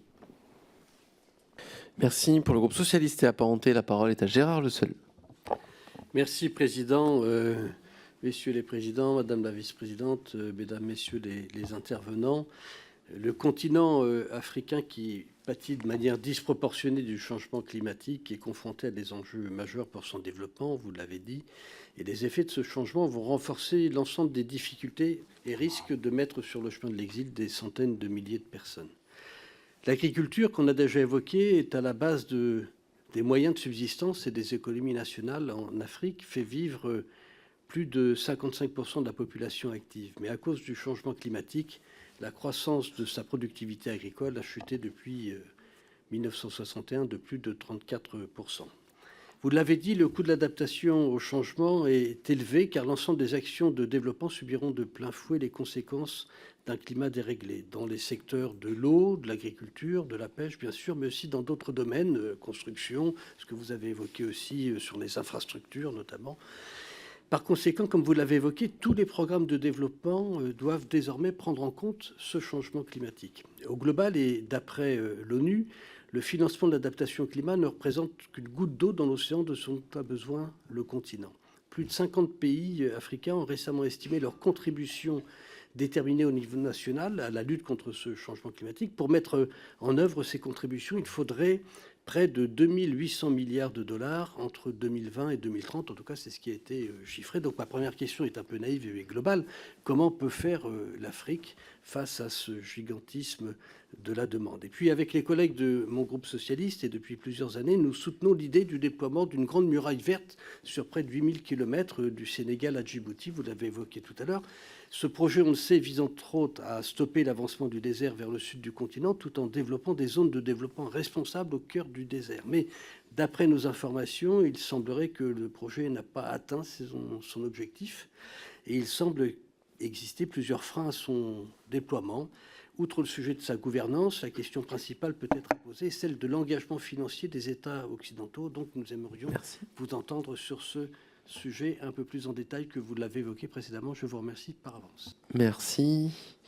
Une nouvelle question pour l'AFD, sans doute. Merci. Merci beaucoup, monsieur le député, pour ces questions. Je démarre par la deuxième, sur la grande muraille verte. L'engagement de 18 milliards des pays bailleurs à l'occasion du One Planet Summit sur la biodiversité en France, je pense, a été suivi d'effets importants, puisque nous avons mis en place un mécanisme de suivi des engagements sur le terrain, avec un mécanisme auprès de la Convention de lutte contre la désertification qui tient un tableau de bord en fait des engagements. Nous, côté français, on met à peu près en moyenne environ 150 millions par an sur des projets de reforestation, d'agroécologie, de lutte contre l'érosion des sols, d'organisation des filières durables agricoles sur ces pays-là, de protection de zones naturelles, avec un suivi qui est assuré par le secrétariat général des One Planet Summit de ce gouvernement en France. Donc je pense qu'il y a un cadre de redevabilité qui est disponible. Nous avons aussi évidemment la transparence de l'AFD sur ces projets-là, donc nous sommes absolument prêts et motivés évidemment à partager avec la représentation nationale ces résultats qui sont intéressants. Moi, mon analyse des freins essentiels, c'est que ce sujet a été confié à l'échelon national uniquement aux représentants des ministères de l'environnement, alors qu'il s'agit d'un sujet beaucoup plus vaste. Bien sûr l'agriculture, mais aussi l'eau, aussi le pastoralisme et l'élevage. Et donc ça constitue un goulet d'étranglement qui a contraint fortement finalement aussi l'identification de projets sur le terrain. En termes d'engagement financier, je ne pense pas que ce soit le problème. Le problème est plus les conditions en ce moment de mise en œuvre des projets et encore une fois la priorisation au niveau national de ces sujets agricoles, pastoraux, forestiers, nature, qui n'est pas forcément toujours au rendez-vous, bien que la Grande Muraille Verte soit un projet porté politiquement par l'Afrique. Je n'ai pas répondu à votre première question, mais j'ai plus le temps, pardon. Si vous voulez compléter peut-être en quelques secondes, pas de difficulté, allez-y. C'était sur le mur de financement. On a parlé de la muraille et c'était aussi sur le... la grande muraille de financement, mais vous aviez déjà en partie répondu. Notre collègue disait qu'il y avait 2800 milliards de dollars qui étaient nécessaires et que l'Afrique n'avait pas forcément les moyens de se payer cela. Bon, je pense que la responsabilité des pays du Nord vis-à-vis de l'Afrique, à travers la lunette de la justice climatique, est importante. Hein. Donc, effectivement, les 100 milliards auxquels on devrait arriver au total, tous les pays bailleurs, en 2022, en 2023, on y est quasiment. Hein. Il va falloir renouveler ce pledge, mais de toute façon, ce sera seulement une partie des besoins. Donc là encore, travailler sur les fiscalités locales, travailler sur l'investissement privé, travailler sur la coordination de l'ensemble des bailleurs mondiaux. À peu près 550 banques publiques de développement et les mobiliser de façon cohérente et alignée sur les accords de Paris sur le continent africain. C'est quelque chose que nous partageons très fortement dans tous les réseaux des banques publiques de développement avec la Banque mondiale et puis toutes les banques régionales. Donc c'est aussi une façon de répondre à l'échelle. Mais in fine, ce n'est pas en volume direct, ni en prêt, ni en subvention qu'on va résoudre la question. C'est d'abord en créant des conditions d'investissement privé, c'est-à-dire de dérisquer, d'apporter des outils qui sécurisent l'investissement privé pour obtenir l'ensemble de ces impacts et des volumes nécessaires que vous avez cités. Merci. Pour le groupe Horizon et Apparentés, la parole est à Jean-François Portarieux. Oui, merci. On l'a, je crois, bien compris, le continent africain est celui qui émet le moins de gaz à effet de serre, 7%, avez-vous dit, monsieur Kletz, et il est le plus vulnérable aux effets du règlement climatique, d'autant qu'il peine encore à mobiliser tous les financements internationaux pour s'adapter. Et même si les efforts de l'AFD sont importants, tout le monde le reconnaît. Vous l'avez souligné également, l'Afrique subsaharienne connaît une forte intensification des périodes de sécheresse et, dans un futur proche, ce seront les zones méditerranéennes et australes du continent qui seront les plus touchées par le manque de pluie. Alors bien sûr qu'il faut aider et accompagner les populations africaines, à commencer par les agriculteurs, pour espérer subvenir un jour aux besoins alimentaires. Et pour être le plus efficace possible dans cet effort, pourquoi ne pas chercher à comprendre davantage et surtout à développer les techniques traditionnelles, comme par exemple le zaï au Sahel, ou le développement des légumineuses, comme le niébé, qui est un véritable engrais vert utilisé depuis des générations dans la savane, ou encore développer l'agroforesterie comme le fait le Soudan. Autrement dit, pour aider utilement l'agriculture africaine, essentiellement familiale, sans doute faut-il bien la connaître et la comprendre, et ne pas forcément projeter nos modèles occidentaux, comme l'a dit tout à l'heure Madame sur un autre sujet. C'est pourquoi on peut estimer qu'on pourrait étudier parfois, s'inspirer davantage des techniques agricoles africaines, plutôt que de les laisser s'éteindre. Alors qu'en pense Gilles Kletz, l'ingénieur agronome de formation ? Je vous en prie. Merci. Je pense que vous avez parfaitement raison. L'innovation est faite de science, de technologie, mais aussi d'histoire, de gestes et de pratiques ancestrales. Et c'est finalement la mobilisation de l'ensemble de ces registres, de ces répertoires, de ces richesses qui permet d'aller de l'avant. La dure réalité, c'est que nous avons besoin d'augmenter les productivités. Donc aller mobiliser des gestes traditionnels de lutte contre l'érosion, de retenue d'eau, de variétés locales, de mobilisation du niébé, du wuanzhou, de toutes les légumineuses qui enrichissent le sol en nitrate. Tout cela est bienvenu. Il y a plein de situations où ce n'est hélas pas suffisant, où il faut effectivement ajouter des filières d'engrais. Le continent africain est déficitaire en engrais phosphatés, en engrais azotés aussi dans une certaine mesure et dans les pays arides en particulier. Donc je pense qu'il faut à chaque fois faire une recherche scientifique, un accompagnement des filières agricoles intégré dans les contextes. contexte et qui va aller mélanger, mobiliser aussi bien les traditions que les innovations pour inventer l'agriculture de demain qui soit effectivement productive et qui nourrisse les populations du pays et de la région dans des contextes de choc climatique de plus en plus violents, qui soient résilientes et durables écologiquement. Il s'agit de préserver évidemment la richesse fondamentale des sols agricoles en Afrique, un grand sujet, et puis qui soient aussi capables de pourvoir des rémunérations et des emplois décent aux femmes et aux hommes qui arrivent sur le marché de l'emploi, avec notamment la dimension sur laquelle on insiste beaucoup d'accès aux services numériques, aux services digitaux, de services qui sont un facteur essentiel d'attractivité des professions agricoles pour la jeunesse en Afrique. Merci. Pour le groupe Gauche démocrate et républicaine, la parole est à Hubert Buffron. Merci, Monsieur le Président. Mesdames, Messieurs, très humblement, un petit questionnement au travers d'une démarche. On a évoqué, un collègue a évoqué tout à l'heure la question des captations des ressources minières et leur lien avec les problématiques climatiques, voire de tensions sociales. Vous ne mettez pas, madame, de signe égal entre changement climatique et l'émergence de tensions de guerre.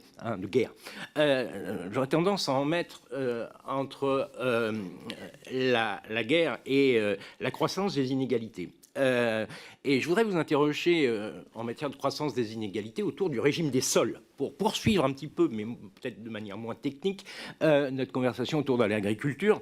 La propriété des sols est un enjeu majeur. Ne pensez-vous pas que, au regard du déclin des productions vivrières, d'autoconsommation sur le continent africain, au profit notamment de la monoculture à vocation d'exportation, il y a là un enjeu au travers d'un soutien que nous pourrions être amenés à majorer autour de tout ce qui peut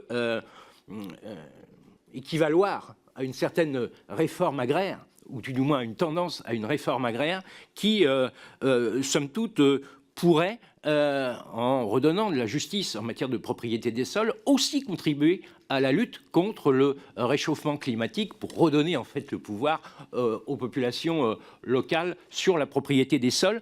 Et je le dis d'autant plus que, pour avoir dialogué avec les responsables de la République du Congo, cette jeunesse fuit aujourd'hui les campagnes et l'emploi agricole. Donc, enjeu de formation et enjeu également politique autour de la propriété des sols pour combattre le changement climatique en Afrique. Je reprends le micro, oui, mais sans vouloir l'accaparer. Merci, monsieur le député, pour votre question cruciale sur le foncier.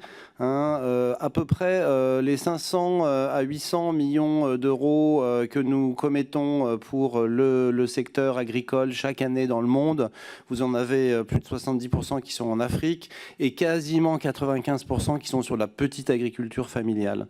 Cette petite agriculture familiale, elle a besoin de sols pour produire, des sols qui sont pour la majeure partie en propriété coutumière, une petite partie en propriété privée et avec parfois effectivement des phénomènes d'accaparement sur des grandes propriétés dans certains secteurs.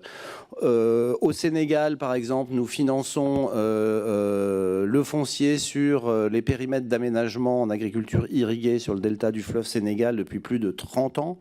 En Côte d'Ivoire, nous finançons le ministère en charge de l'établissement d'un cadastre.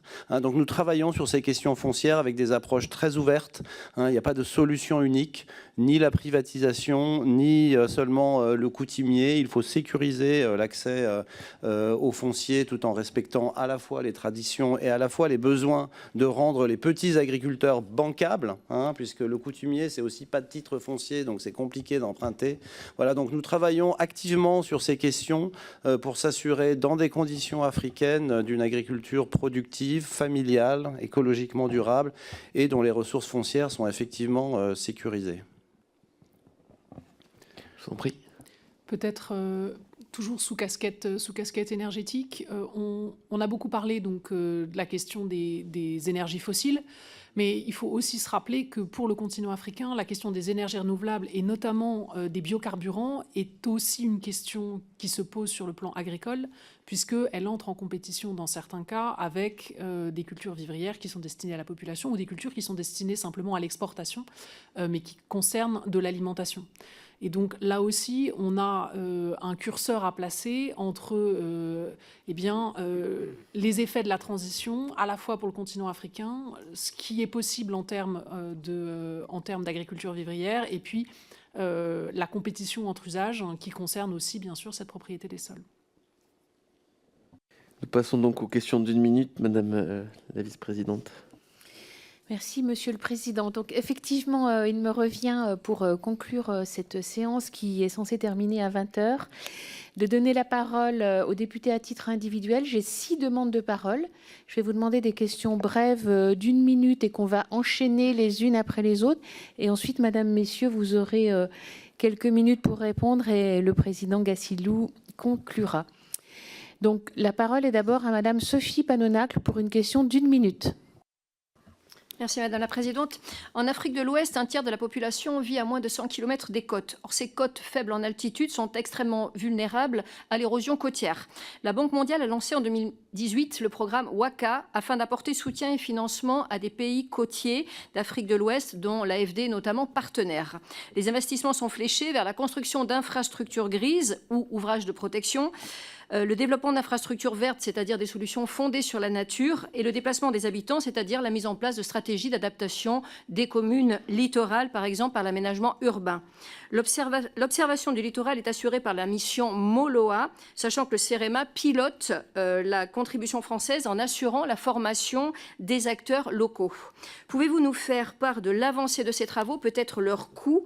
En tant que présidente du Comité national du trait de côte, donc ces travaux sont sur l'Hexagone et les Outre-mer, je pense qu'il serait intéressant de mettre en parallèle les travaux en Afrique et les travaux dans notre pays. Même objectif, éviter l'immigration, donc les tensions, sauver des vies et surtout aussi économiser des milliards. Merci. Merci, chers collègues. La parole est à Mélanie Thomas. Merci Madame la Présidente. J'espère ne pas poser des questions qui auront déjà été abordées. Excusez mon retard. En tout cas, voici 2 questions. La première porte sur l'économie africaine qui repose sur un fort secteur primaire, plus de la moitié des emplois relevant du secteur agricole d'après l'ONU. L'adaptation des sociétés humaines à l'enjeu climatique implique une tertiarisation des économies. Le passage des économies africaines à l'économie de services sans passer par une étape industrielle est-elle, selon vous, possible ? Par ailleurs, j'ai une question également sur le rôle de la Chine dans le développement de l'Afrique. L'intérêt pour la Chine du financement d'infrastructures en Afrique n'est plus à démontrer.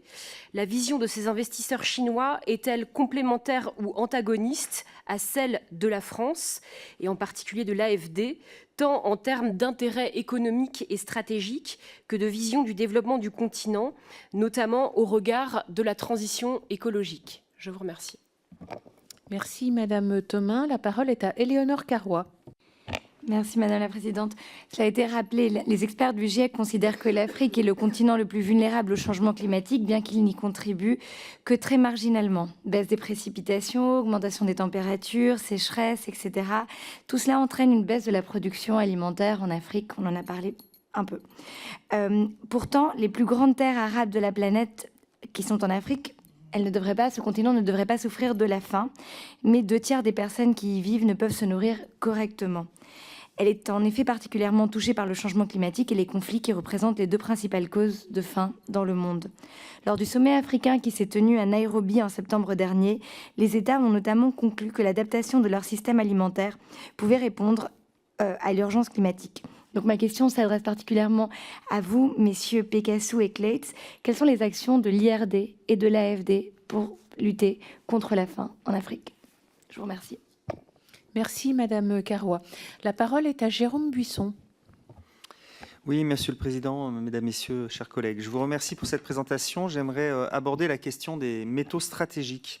Ils sont primordiaux tant pour la transition écologique à l'échelle mondiale que pour le développement des pays africains.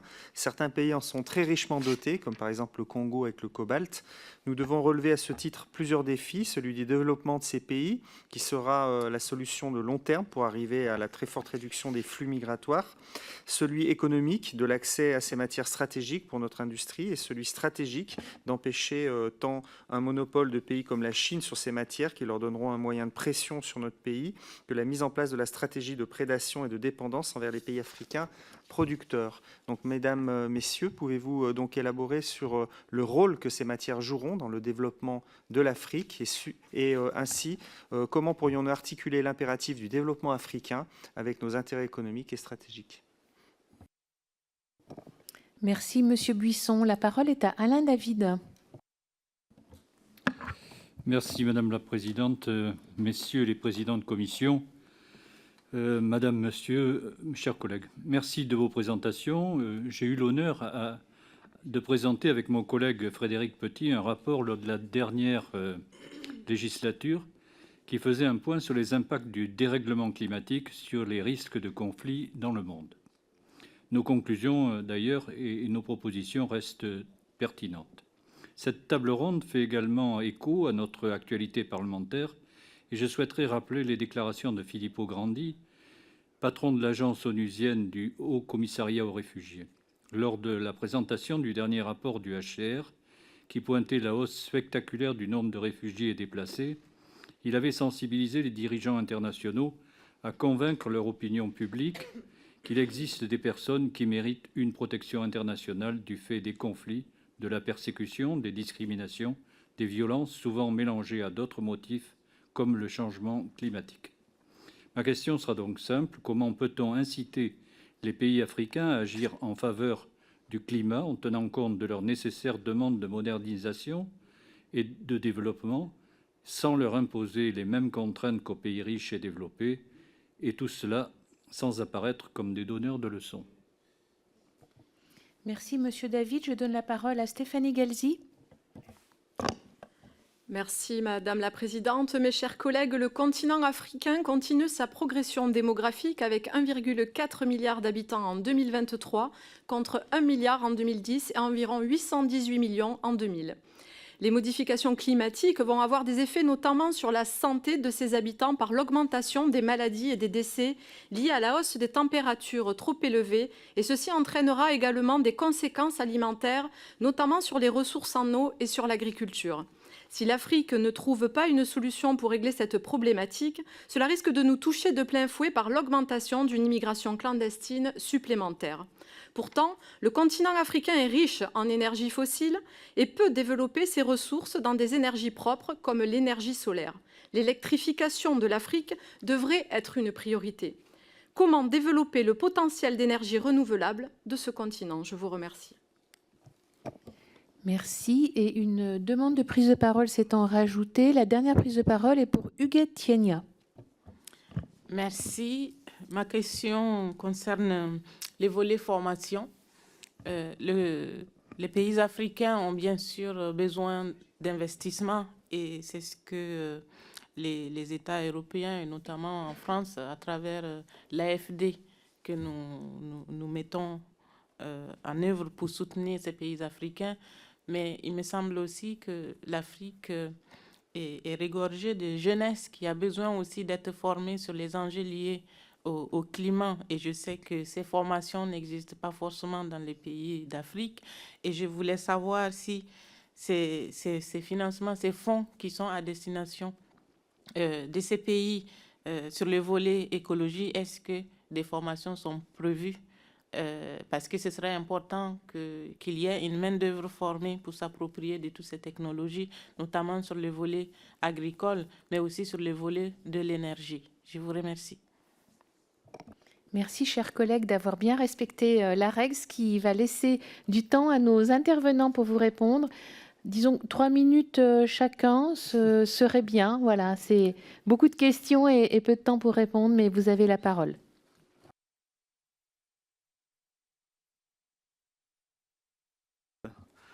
Je vais essayer de répondre, même si la plupart des questions sont plutôt destinées à mes collègues dans ce débat. Peut-être le sujet de la formation, nous on l'aborde évidemment sous un angle un peu particulier qui est celui de la recherche.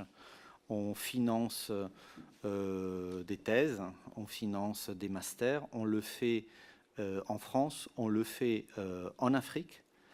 Évidemment, ça amène une question qui est pour nous centrale, qui est la question de la liberté de circulation de ces personnes-là.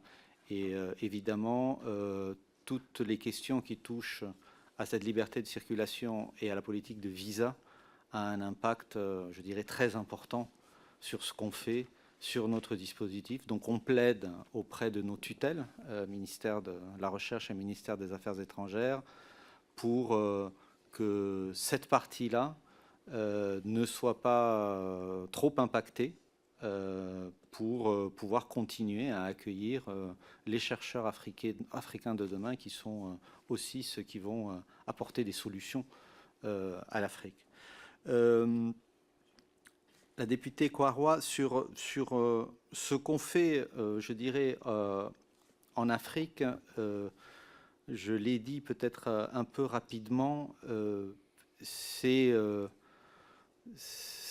le cœur de notre travail. C'est on a commencé, je dirais, l'IRD, avant s'appelait l'Orstom, et donc on était en charge des colonies. Et ensuite, on s'est développé comme un institut de recherche en faveur des pays de la zone intertropicale, en Afrique et ailleurs. Mais l'Afrique reste notre je dirais, le cœur de notre dispositif. Et donc, nous, ce qu'on peut proposer aux Africains, et c'est ce qu'on fait, c'est la co-construction de projets scientifiques. Quand je dis projet scientifique, ça va de laboratoires à des observatoires, à des dispositifs techniques, à l'encadrement d'étudiants. C'est très vaste ce qu'on peut faire, mais c'est en gros faire de la recherche avec eux et faire véritablement une recherche co-construite avec eux. Ensuite, on a évidemment les moyens de nos capacités et pas de nos ambitions. On aimerait pouvoir faire plus, mais la recherche, c'est le temps long. La recherche, c'est pas toujours très visible, mais je crois qu'on est convaincu avec nos partenaires africains que c'est le début de toute solution. Ensuite viendront les agences qui vont nous permettre de financer des solutions, de passer à l'échelle, de développer des projets, mais je dirais la case recherche, et on peut pas l'éviter. Et pour nous, tout le problème, ou tout l'enjeu, est de faire en sorte que la science ne soit pas oubliée dans cet énorme effort de solidarité internationale, d'aide publique au développement et de financement de projets, qu'il y ait une partie substantielle qui continue d'aller à la recherche. Je crois que pour les autres questions, je vais laisser mes collègues répondre. Merci beaucoup pour vos questions. Alors, les points sur lesquels je peux apporter quelques éclairages. Sur la question des métaux stratégiques, on sait que leur rôle sera immense dans la transition écologique et énergétique qui est en cours. Et donc, on va avoir, et on a déjà autour de ces métaux stratégiques, une géopolitique qui se développe, qui n'est pas la même que celle qu'on avait autour du pétrole et des énergies fossiles, mais qui lui est parallèle, disons. Avec comme corollaire pour la France et puis les pays européens, alors peut-être pas un basculement de dépendance, mais une cumulation de dépendance vis-à-vis des pays producteurs.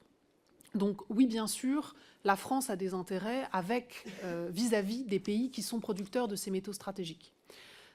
Et on sait d'ores et déjà que ces pays sont extrêmement convoités par nos partenaires ou nos adversaires stratégiques selon les cas pour leur approvisionnement propre en matériaux qui leur permettront de subvenir à leurs propres besoins pour cette transition.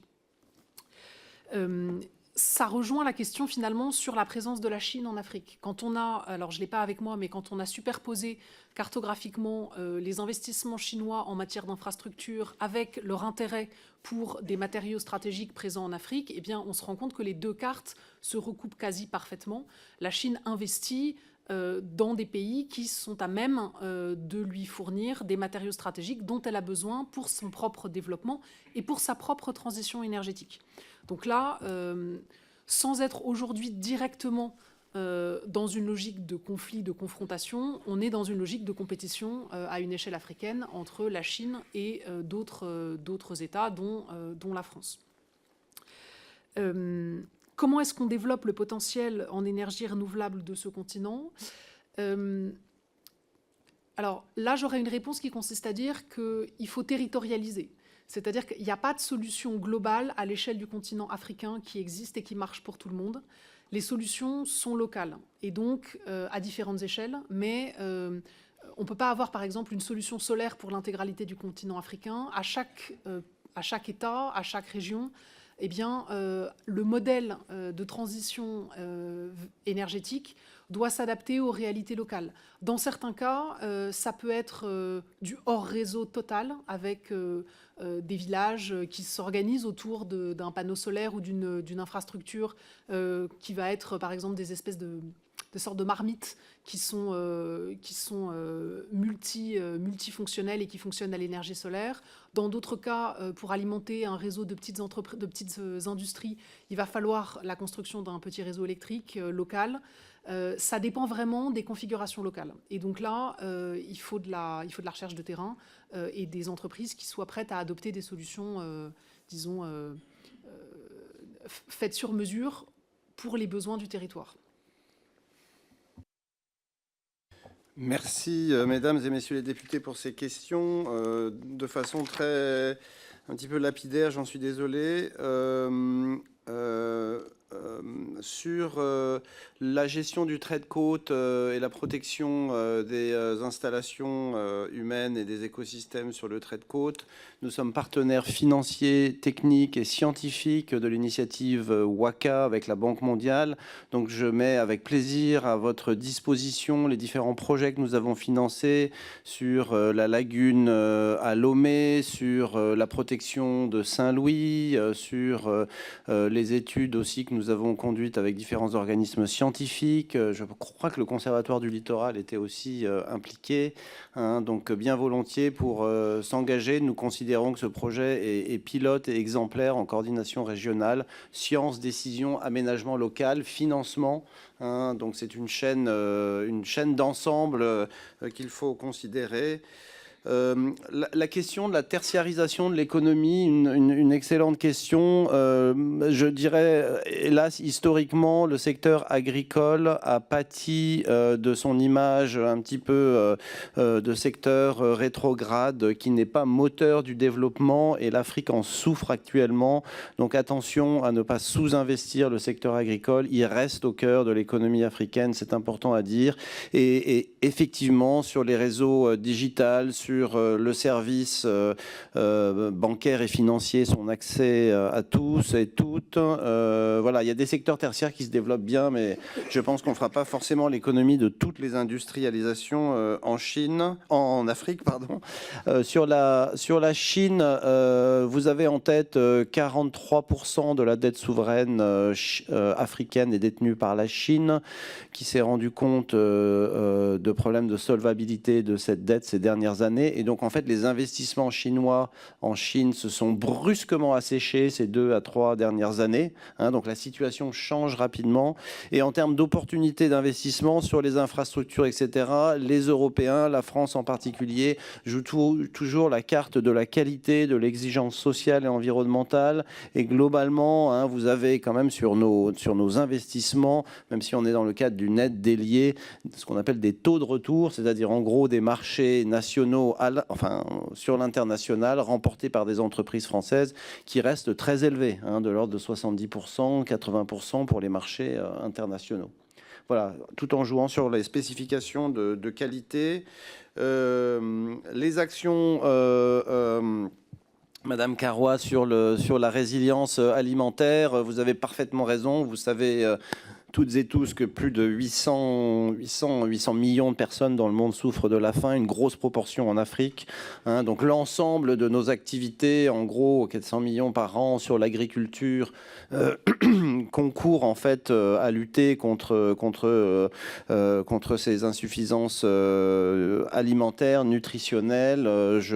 Voilà, les filières céréalières au Sahel, les capacités de stockage régionales, par exemple, nous avons financé cela, mais globalement, c'est vraiment au cœur de nos préoccupations.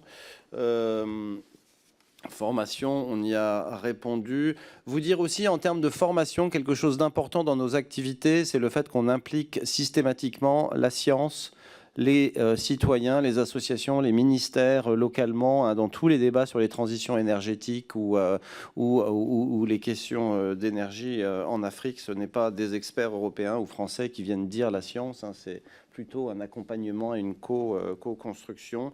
Les métaux stratégiques en complément, hein, l'équipe France est en train de lancer effectivement avec ses différents outils de soutien un appui aux filières dans les pays qui détiennent ces ressources, et l'AFD s'implique notamment sur les infrastructures nécessaires au développement de ces filières, en ciblant celles qui peuvent être utiles évidemment aux filières France et à l'autonomie énergétique France, également tout ce qui est réglementation du secteur minier qui est souvent très défaillant dans ces pays, etc. Voilà, je vais m'arrêter là, je suis sûr que j'ai oublié des choses, mais voilà, merci. Bien, écoutez, merci à nos trois intervenants donc de l'IRD, de l'RCM et de l'AFD pour ce moment d'échange sur les enjeux du développement durable en Afrique. Et merci à vous tous, mes chers collègues, pour votre mobilisation. Les membres de la Commission de la Défense se retrouveront demain à 9h sur le même sujet avec l'audition des think tanks français, puis à 11h autour de l'audition d'Hubert Védrine, ancien ministre des Affaires étrangères, pour une audition conjointe avec la Commission des Affaires étrangères. Bonne soirée à tous.